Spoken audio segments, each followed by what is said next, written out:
Welcome viewers to the next video of the playlist C++ for Newbies. Today we are going to see some important things about if else. So let's just jump into the video. Suppose we have a variable f in which we stored 1, and if we want to check that if f equals to 1, then we will perform some task, and if f is not equals to 1, then we will perform some task. Okay, so what is the general procedure? The general procedure is that we will write if f double equals to 1, then we will see out hello, else we will see out world, let's say. So is there any procedure to reduce this statement? Yes, there is. In C++, if we write only if f only, suppose instead of writing if f equals to 1, if we write if f, then it will automatically take it that we want to check if it is equals to 1 or not. Okay, so this is one advantage of C++. There is this default checking of the variable if we forget to give equals double equals to sign. Similarly, there is a checking for boolean also. If we write boolean b equals to false, okay, or maybe say true, boolean b equals to true, and if we write if b something like this and then cout, let's say h, else cout w, okay, then what will be the output? By default it the C++ will check if b is equals to true or not. If it is equal to true, yes, it is equals to true, then it will print h, and if it is not, then it will print w. Okay, so by default if we write only the variable name, it will check if b equals to true. Similarly, if we write only the variable name, it will check if f equals to 1 or not. Okay, here it will check if b equals to true or not by default. So if we want to check if b is not equals to true or not, then what we can do? We can simply give a not sign over here. Okay, in the previous case h was printed because b was true, but in this case what will happen?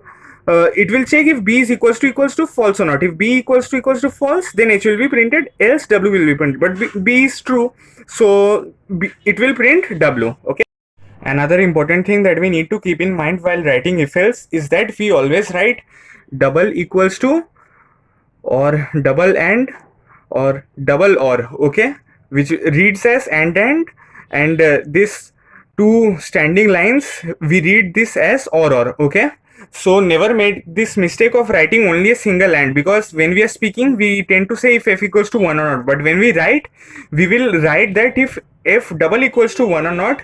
This happens in most of the programming languages. Okay, similarly, when we are checking if two conditions are simultaneously possible or not, we write double and.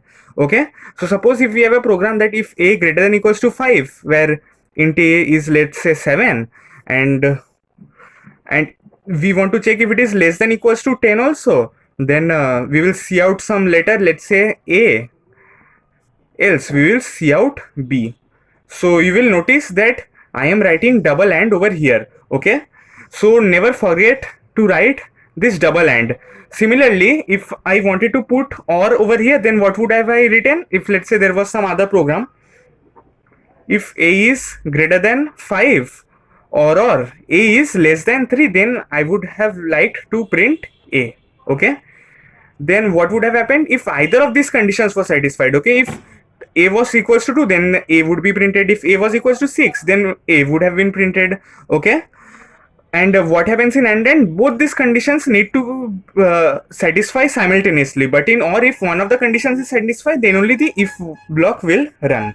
Okay, so never forget to write this double and, double or, and double equals to, which is a very common mistake made by people who are new to programming. Okay, and one another thing you will notice over here is that since there is only one statement over here, that is why I have not given curly braces over here. Here there is only one statement after this, that is why I have not given curly braces over here. Suppose if there was some other statement like cout b over here, okay, then I would have to give curly braces because there are two statements. So you can just keep this in mind that whenever there is one statement, then you can forget to give the curly braces, but there are, if more than one statements, then you have to give the curly braces. Similar was the case over here also, that when I was printing hello, I didn't give the curly braces. After else also I didn't give the curly braces. Here also the same thing, I didn't give the curly braces. But if there are two statements, then you need to give the curly braces. Okay, and there might be some case where you don't need to give the curly braces when there will be two sentences. Okay, what do I mean by that? If let's say if I'm giving some variable int a and then I take input in it, okay, So if I see that if a is greater than 5, what will I do? I will run a loop from for int I equals to 6 and I less than equals to a, and then I plus plus, and then see out I.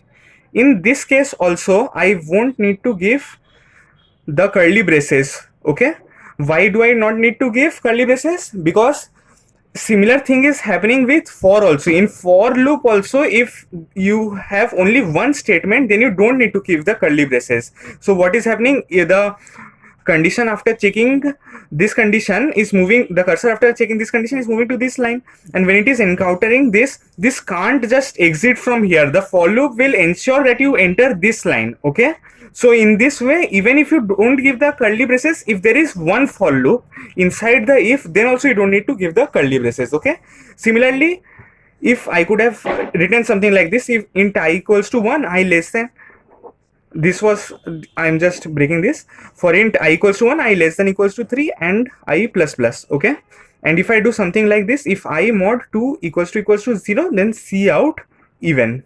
Okay, here also I don't need to give the curly braces. Why?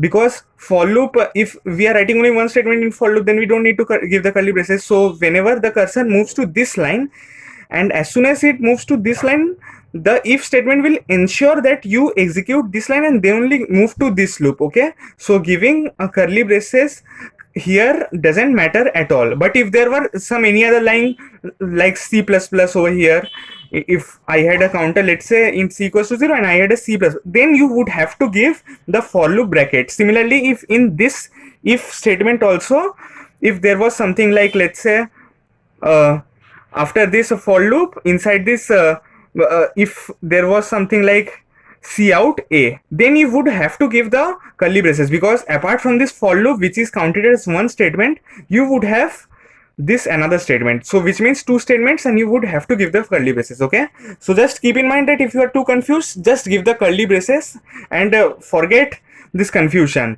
But if there is just simply just one line, then you can afford not to give the curly braces. So that's all about this video. I hope the people who are new to programming can learn a lot of new concepts. Thanks.